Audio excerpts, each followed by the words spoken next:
Le gouvernement de Moustapha Malbouli, composé de 30 ministres, a prêté serment mercredi 3 juillet 2024 devant le président de la République égyptienne Abdel Fattah al-Sisi. Parmi les changements, on note l'arrivée du général Abdelmajid Chark et celle de Ahmed Kouchouk, ancien économiste de la Banque mondiale au ministère des Finances.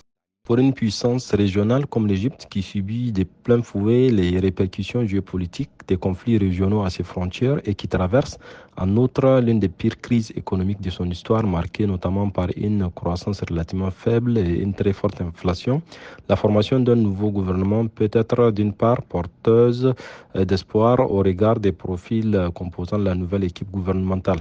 Au total, 22 portefeuilles ministériels ont été modifiés et 23 nouveaux vice-ministres ont été nommés. Les défis auxquels ce nouveau gouvernement est confronté sont considérables. Traversant une crise économique, l'Égypte connaît des pénuries de gaz naturel impactant l'alimentation électrique et l'activité industrielle. En outre, le gouvernement s'est engagé à améliorer le niveau de vie des citoyens ainsi qu'à gérer les conflits régionaux.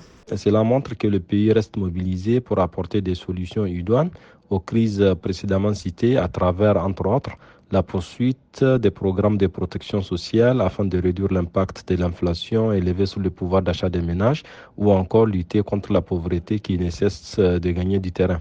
Depuis l'adoption d'un programme de réforme en 2016, les mesures d'austérité ont entraîné une augmentation des prix en Égypte et une baisse du pouvoir d'achat. Selon les chiffres officiels, près de 30% des Égyptiens vivent actuellement dans la pauvreté.